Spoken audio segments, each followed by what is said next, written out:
Buenos días, profe. Buenos días, chicos.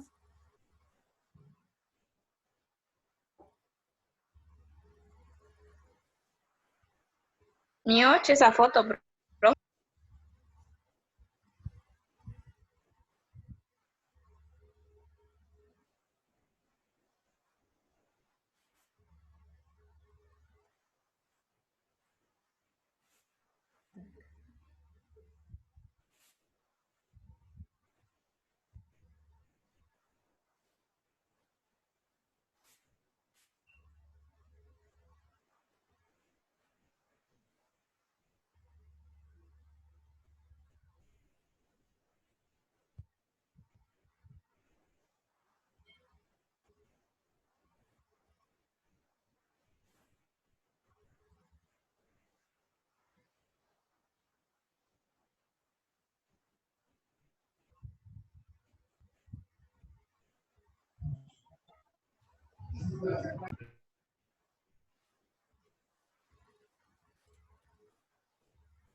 Bien, buenos días a todos.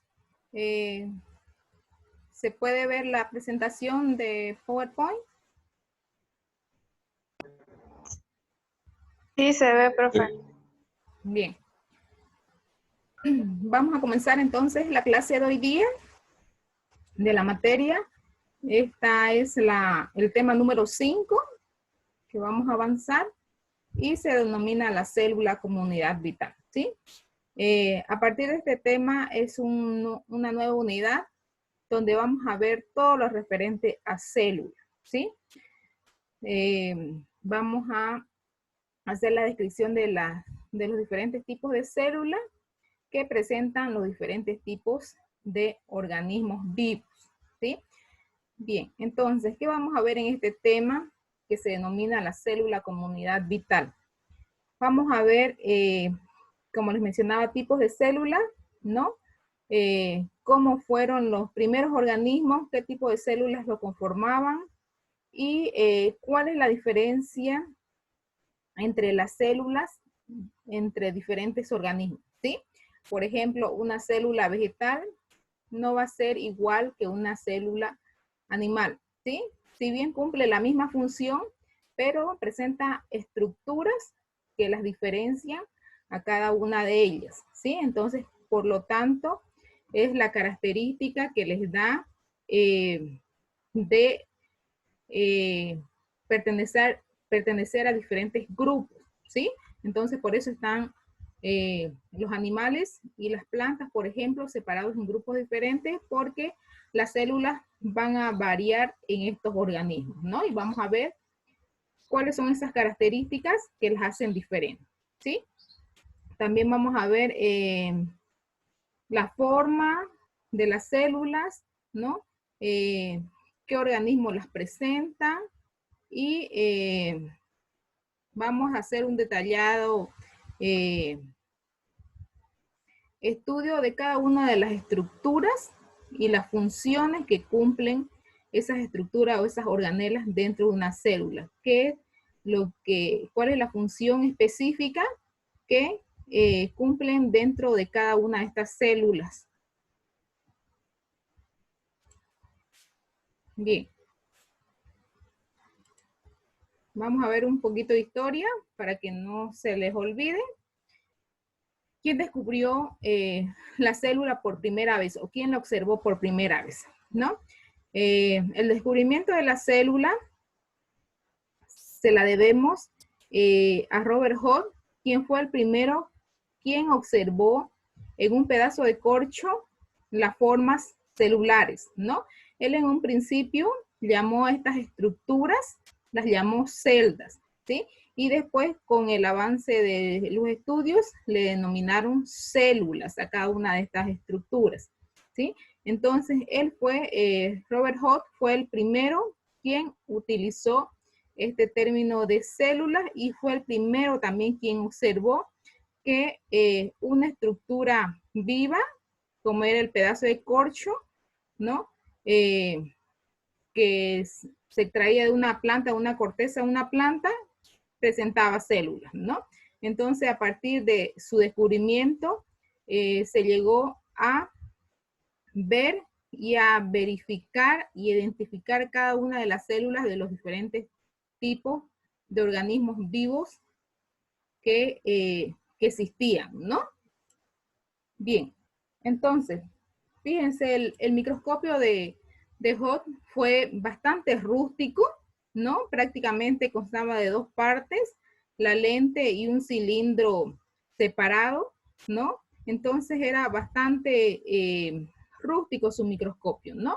No como los que hoy conocemos, que ya son más sofisticados, ¿no? Debido al avance de la tecnología y de la ciencia, ¿no? Entonces, los dos tipos de microscopios que hoy en día actualmente son los más utilizados vienen a ser el microscopio óptico, que es el que ustedes han visto en laboratorio, y el microscopio electrónico, que es un microscopio mucho más avanzado que el microscopio óptico, ¿no? Hasta el momento el microscopio electrónico es el más avanzado dentro de lo que es la tecnología, ¿sí? Entonces, ¿cuál es la diferencia entre estos dos microscopios para que ustedes tengan conocimiento de ello? El microscopio óptico, las unidades de medida son los micrómetros o las micras que se llaman, ¿sí? Que es una unidad de medida más pequeña que los milímetros, por ejemplo, ¿no? Y que es lo que observamos en los objetivos que presenta el microscopio óptico. En cambio, el microscopio electrónico tiene una medida mucho más pequeña que las micras o que el micrómetro, que es la unidad de medida del microscopio óptico. Este microscopio electrónico, sus unidades de medida se denominan nanómetros, ¿no? Los nanómetros es la medida más pequeña que se puede observar en estos microscopios, ¿sí? Entonces, otra gran diferencia es la estructura que presentan. Fíjense, este microscopio óptico es bastante móvil, ¿sí? Yo lo puedo trasladar de un lugar a otro para utilizarlo. Pero en cambio el microscopio electrónico tiene que tener una estructura fija, ¿sí? En un solo lugar, ¿sí? No puedo estar trasladándolo de un lugar a otro porque fíjense el tamaño que presenta, ¿sí? Mide aproximadamente 1,5 metros, ¿no? Y tiene que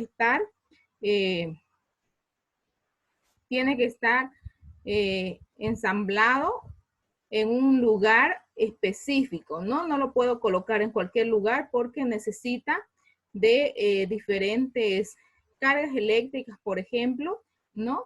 Que puedan darle que sea solamente de utilidad propia para el microscopio electrónico, ¿no?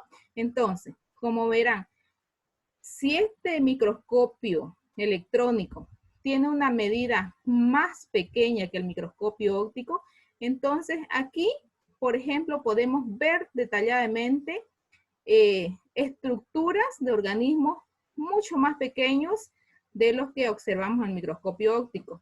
Por ejemplo, un virus no podemos observarlo completamente aquí en el microscopio óptico, pero aquí en el microscopio electrónico sí lo podemos ver detalladamente, ¿sí? Lo mismo pasa con una célula, por ejemplo. Con una célula vegetal, yo la puedo observar aquí en el microscopio óptico. ¿Qué observo? Observo la pared, la forma de la célula, el núcleo muchas veces, ¿no? O el citoplasma, que es lo que bordea. Pero no puedo observar de una célula vegetal o animal, por ejemplo, no puedo observar las mitocondrias, los ribosomas, los retículos endoplasmáticos, que son las estructuras que conforman esa célula, mientras que en un microscopio electrónico sí puedo observar todas esas estructuras, la forma que presentan, ¿no? Entonces, el microscopio electrónico es más, como las unidades son más pequeña sí puede apreciar esas características celulares de distintos organismos, ¿no? Entonces, los microscopios electrónicos también económicamente son un poco más costosos a diferencia de lo que vale un microscopio óptico, ¿sí? Entonces, si el microscopio óptico, por ejemplo, vale o cuesta económicamente, pueden haber de $2,000, por ejemplo, ¿no? Dependiendo de la calidad y de la industria que lo importen. Pero en cambio el microscopio electrónico es mucho más costoso económicamente, ¿no? Con decirle que hace 10 años no había un microscopio electrónico en lo que es toda Bolivia, ¿no? Pero ahora ya hay en lugares como son los laboratorios, ¿no? Para la identificación de ciertas muestras, por ejemplo, ¿sí? Entonces, esa viene a ser la diferencia entre estos dos microscopios. El más sofisticado es el electrónico, ¿no? Pero uno de los más utilizados también es el microscopio óptico, ¿sí? ¿Por qué se utiliza bastante el microscopio óptico en los lugares, por ejemplo, donde se realizan diferentes tipos de análisis clínico? Porque se pueden utilizar técnicas para la identificación de diferentes organismos, ¿sí? Entonces, también es bastante utilizado el microscopio óptico y bastante útil a la vez, ¿sí? Bien, entonces, aclarada esa diferencia entre estos dos microscopios, vamos a seguir con lo que es la célula, que es el tema de hoy día. Bien, entonces, seguimos con un poquito de historia. Vamos a recalcar que las plantas y los animales están compuestos por gran número de células. Son organismos multicelulares o pluricelulares, se denominan, ¿no? Y esto lo dijeron los científicos Schleiden y Swan, ¿no? Cuando definieron lo que es la teoría celular, ¿no? Más después, en los posteriores años, donde se elaboró lo que es la teoría celular, surgió otro científico, quien era Rudolf Virchow, quien él estableció que las células nuevas partían de una célula ya existente, ¿no? Y entonces, por eso se dice o se sabe que la célula es una unidad autónoma también, porque se puede dividir y puede llegar a formar un gran número de células, ¿no? En 1880, August Weismann dice que todas las células actuales tienen un origen ancestral, ¿sí? Entonces, según la historia, dice que las células, por ejemplo, antes, o las primeras células que existieron no presentaban un núcleo verdadero, ¿no? Mientras que las actuales ya presentan un núcleo verdadero, ¿sí? Y eso lo vamos a ver a continuación. Bien, entonces, ¿qué dice la teoría celular sobre la célula? Si bien antes existieron varios científicos quienes hablaban de células, pero no tenían un concepto definido o completo de lo que es célula, ¿no? Pero ya cuando se establece la teoría celular, se da a conocer 3 principios, o 4 en realidad, de lo que es célula. Entonces, ¿qué dice la teoría celular de la célula? Dice que todo ser vivo está formado por una o más células. Entonces, ¿por qué dice por una o más células? Porque hay organismos que solamente están conformados por una sola célula. Tal es el caso de las bacterias, por ejemplo, ¿sí? O hay organismos que están conformados por más células, que son los organismos pluricelulares o multicelulares, que vienen a ser las plantas y los animales, por ejemplo. Esos son organismos pluricelulares, ¿no? El segundo pilar de la teoría celular nos dice que la célula es la unidad más pequeña, que tiene vida propia y es la unidad anatómica y fisiológica de todo ser vivo, ¿sí? En el tercer pilar dice que todas las células proceden de una célula ya preexistente o que ya existía. Y el cuarto pilar dice que la célula contiene el material hereditario que pasa de las células madres a las células hijas, ¿no? Y es lo que prácticamente heredamos de nuestros progenitores, ¿sí? Entonces, aquí en estos cuatro pilares, cualquiera de esas definiciones que ustedes las conozcan, define lo que es una célula y es aceptada por la sociedad científica acerca de la definición de lo que es célula. Bien, entonces, les hablaba también o les mencionaba al principio que hay diferentes tipos de células, ¿no? Se dice que hay células que son básicas y otras que son más complejas, ¿sí? Se dice que las células básicas que tienen una estructura más básica porque tienen menor estructuras que las conforman, vienen a ser las células procariontes y luego surgieron las eucariontes, ¿sí? Entonces, ¿cuál es la diferencia entre una célula eucarionte y otra procarionte? Las células procariontes vienen a ser las células de organismos que no presentan un núcleo verdadero. El núcleo es la estructura o la organela donde se encuentra el material hereditario dentro de la célula, ¿sí? Pero en las procariontes no tiene un núcleo que lo recubre ese material o que lo albergue, ¿no? Mientras que las eucariontes sí ya presentan un núcleo donde albergan y protegen ese material genético, ¿no? Entonces, fíjense, las células procariontes solo las presentan los organismos como las bacterias, por ejemplo, ¿sí? Que son organismos unicelulares. Y las eucariontes los presentan los restantes 4 reinos, como es el reino animal, el reino vegetal, el reino fungi y el reino protozoo, ¿sí? Entonces, solamente las células procariontes las presentan las bacterias, ¿no? ¿Qué características tienen estos dos tipos diferentes de células? Las células procariontes se dice que son células más simples porque su estructura es más primitiva, ¿no? Entonces fueron las primeras en surgir estas células procariotas. Son más pequeñas también, a diferencia de una célula eucariota que son de mayor tamaño, ¿no? Entonces las células eucariotas son más complejas porque presentan mayor cantidad de estructura celular, son más evolucionadas y son más grandes en tamaño, ¿sí?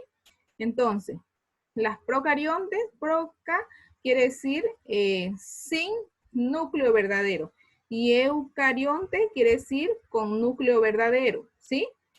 Entonces, este material genético de las células procariotas está disperso en el citoplasma, ¿sí? No hay una estructura que es el núcleo, como en el caso de acá de una célula animal, por ejemplo, que en el núcleo, dentro del núcleo, está protegido el material genético. En cambio, en las células procariotas no contiene un núcleo donde almacene este material genético, ¿no? Entonces, por eso dice sin un núcleo verdadero, ¿sí? En cambio, este sí presenta núcleo, ¿no? En el caso de las eucariotas, ¿sí? En las eucariotas también, en las células animales y vegetales, existen diferencias, como es el caso de las células vegetales, por ejemplo, que tienen estructuras propias que no la van a presentar las células animales, ¿sí? Por ejemplo, características de las células vegetales son que presentan cloroplasto. ¿Qué es el cloroplasto? Es una estructura o un pigmento que le da la coloración de la clorofila o del color verde a todos los vegetales, ¿sí? Entonces, los cloroplastos solamente los presentan las células vegetales y no así las células animales, ¿sí? Si tuviera cloroplasto una célula animal, prácticamente los animales y el hombre que está dentro de este grupo del reino animal, fuéramos de color verde, capaz, ¿verdad? Porque esa es la característica de las plantas, ¿no? Esa es la característica de esta estructura del cloroplasto, dar esa pigmentación de color verde, ¿no? Otra característica viene a ser que la célula vegetal, esta de aquí, tiene una pared celular, ¿sí? Mientras que las células animales no presentan una pared celular que las proteja completamente. ¿Cuál es la función de la pared celular? Servir de protección, ¿sí?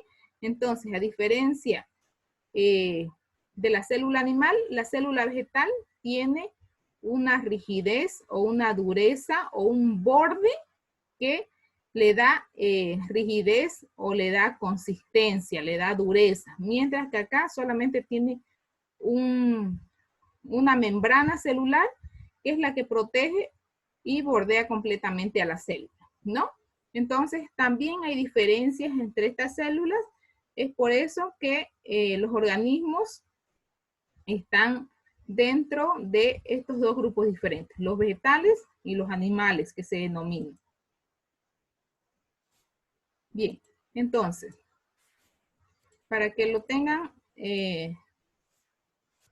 más en cuenta o se los vuelvo a repetir.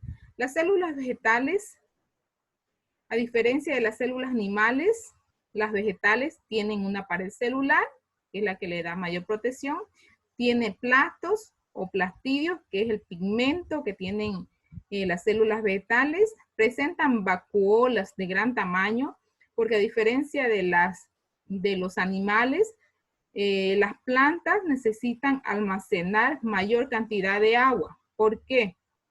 Porque las plantas no son móviles, ¿sí? No se pueden trasladar de un lugar a otro. Mientras que los animales, si sienten sed o sienten que necesitan hidratarse, pues fácilmente pueden caminar hasta un cuerpo de agua, ¿sí? Y saciar esa falta de este líquido vital, ¿no? Mientras que las plantas no se mueven, ¿sí? Entonces ellas necesitan almacenar gran cantidad de agua. ¿Y dónde lo almacenan? En estas estructuras de las células que se denominan vacuolas, ¿sí? Tienen una forma poliédrica, la forma de las células vegetales. ¿Cuál es la forma poliédrica? Que tienen más de 6 lados, por ejemplo, ¿sí? Mientras que una célula animal va a presentar centriolos, porque a diferencia de la célula animal, de la célula vegetal, las células animales se dividen con mayor rapidez, ¿no? Y también presentan lisosomas porque son los que van a ayudar a esa división celular, ¿sí? Entonces, la diferencia, fíjense, son 4 prácticamente que presentan las células vegetales que no tienen las células animales, ¿sí? Bien, entonces, ¿cuáles son las características de una célula procarionte, por ejemplo? Una célula procariota también se llama, ¿sí? El nombre procarionte deriva del griego pro, que quiere decir antes, y carión, núcleo, ¿sí? Entonces, la definición de procarionte quiere decir antes del núcleo, que surgieron o aparecieron antes que aparezcan las células con núcleo, ¿sí? Entonces estas son carentes de núcleo. Estructuralmente son más simples y más pequeñas. Están delimitadas por una membrana plasmática que contienen unas invaginaciones, unas laminillas que las protegen. Por fuera de la membrana celular está rodeada por una pared celular que le brinda protección. En el interior de la célula se denomina citoplasma, que es el centro donde se encuentran las otras estructuras de la célula, y además el material genético que está disperso. En el citoplasma también hay diferentes tipos de estructuras, como son los ribosomas, que son los encargados de fabricar o producir proteínas en estas células procariontes. Y también estas células pueden tener diferentes estructuras que permiten muchas veces la locomoción o el movimiento de estas células, ¿no? Tal es el caso de las bacterias, por ejemplo, que tienen cilios y flagelos. Estos cilios y flagelos son estructuras que tienen la función como ser como una colita, prácticamente un filamento, que es el que le da movimientos y hacen que estas estructuras se puedan desplazar de un lugar a otro, ¿no? ¿Quiénes las presentan las células procariontes? Las bacterias, ¿sí? Solamente las bacterias presentan este tipo de células, ¿sí? Miren la forma de una célula procarionte. Esta es la forma que presenta, fíjense, no tiene un núcleo para almacenar el material genético. Aquí está el ADN, fíjense, está totalmente disperso en el citoplasma de la célula.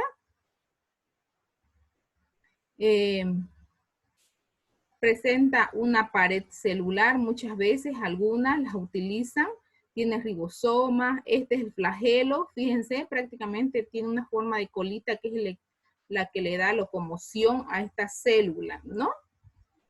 Bien, entonces los componentes de las células procariontes vienen a ser la membrana plasmática, ¿no? Que es una membrana que recubre prácticamente a toda la célula. Algunas presentan una pared celular, ¿no? Que les da protección. Todas presentan citoplasma, que es una sustancia tipo amorfa, no tiene una forma definida, tiene una consistencia tipo gelatinosa, que es donde se encuentran las otras estructuras celulares, ¿no? Tiene nucleoide, que es un compuesto químico bastante complejo, ¿no? Que contienen todas las células procariotes. Tienen plásmido también, que es otra estructura, ¿no?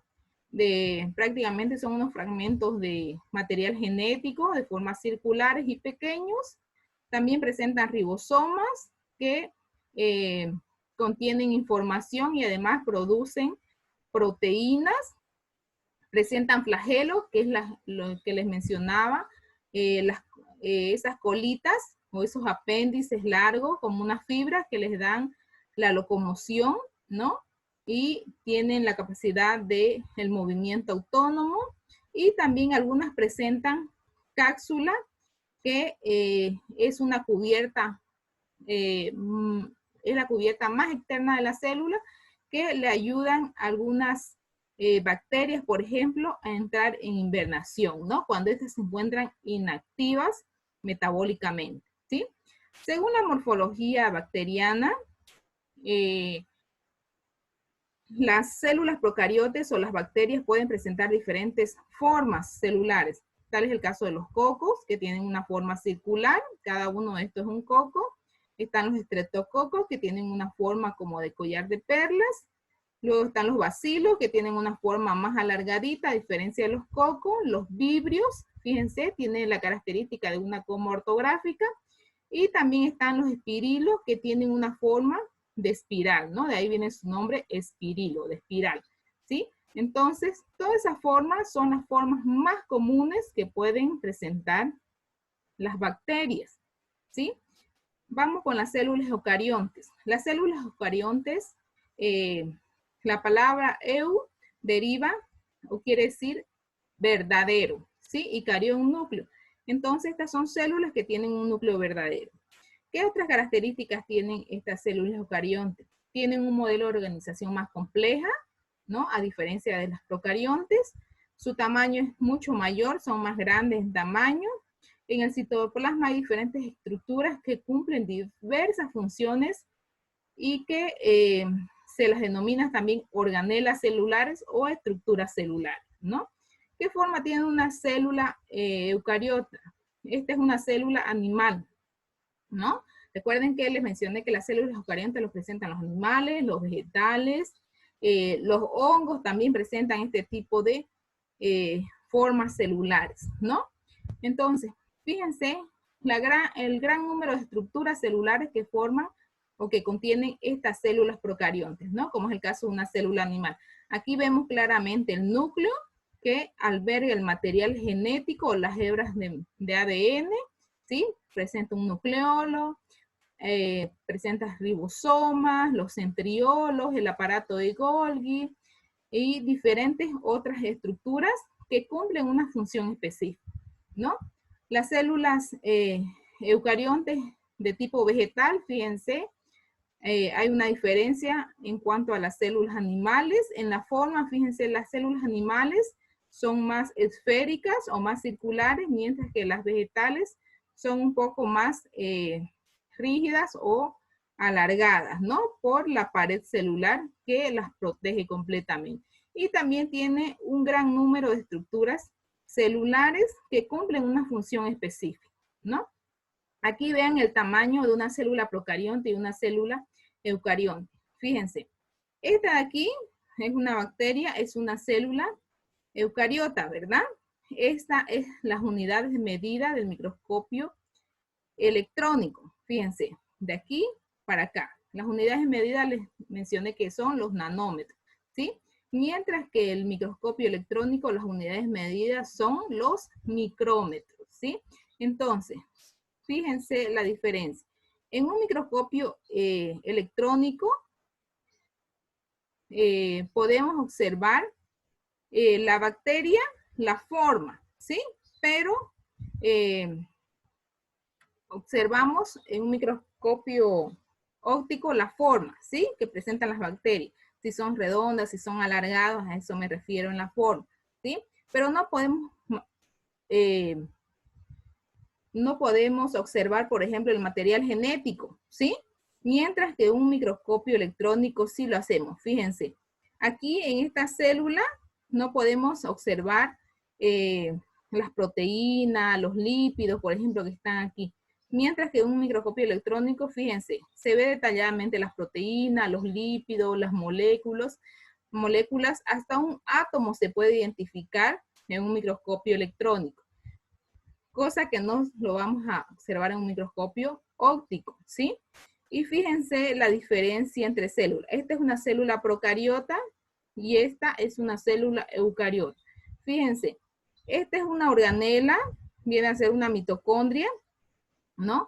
Y prácticamente el tamaño de una mitocondria, que es esta que ven aquí en la célula animal, es el mismo tamaño o tiene similar tamaño a la célula procariota, que es el cuerpo de una bacteria, ¿no? Entonces, ahí está la diferencia en tamaño, más que todo, de estas estructuras diferentes, ¿no? Solamente para que tengan ese conocimiento y para que tengan una idea de las unidades de medida, es que les menciono esto, ¿sí? Entonces, ¿cuáles son las estructuras organelas de una célula eucariota? Tiene diferentes estructuras, ¿no? Empezando por lo que es la membrana celular, por ejemplo, que es la que cubre completamente a la célula procariota, perdón, a la célula eucariota. También va a tener un núcleo, que su función principal del núcleo es almacenar el material genético, ¿sí? Tiene los cromosomas, que los cromosomas lo vamos a encontrar en las hebras de material genético dentro del núcleo, o el material genético que viene a ser el ADN, ¿no? ¿Qué otras estructuras tiene una célula eucariota? Tiene retículo endoplasmático de dos tipos, el liso y el rugoso. La diferencia entre el liso y el rugoso es que el rugoso presenta unas estructuras, como son estas estructuras de forma esférica, que vienen a ser prácticamente los ribosomas, ¿no? Que es lo que les permite o le da la función al retículo endoplasmático rugoso de sintetizar o producir proteínas, ¿sí? Mientras que el retículo endoplasmático liso, que es este de aquí, se encarga de la producción o de la síntesis de lípidos, ¿no? Los lípidos vienen a ser grasa prácticamente, ¿no? Una vez procesen proteínas y lípidos estos retículos endoplasmáticos, lo derivan al complejo del aparato de Golgi, que es un centro de empaquetamiento para que esas estructuras sean sacadas fuera y empaquetadas, ¿no? De forma que lo que pueda utilizar la célula sea, se quede dentro de ella y lo que no vaya a utilizar sea expulsada hacia un medio externo, ¿no? Los lisosomas entonces vienen a ser las estructuras que prácticamente son los que salen fuera del aparato de Golgi, ¿no? En forma de vesículas o de una forma esférica. Bien, las mitocondrias son otras estructuras que forman parte de lo que es también las células eucariotas, ¿no? Y tienen una característica de ser unas estructuras que por fuera tienen una membrana lisa y por dentro tienen una membrana con invaginaciones donde presentan otras estructuras como son el caso de los ribosomas o el material genético también. ¿Cuál es la función principal de las mitocondrias? Es la producción de energía y a través de la producción de energía realizan la respiración celular dentro de las células eucariotas, ¿no?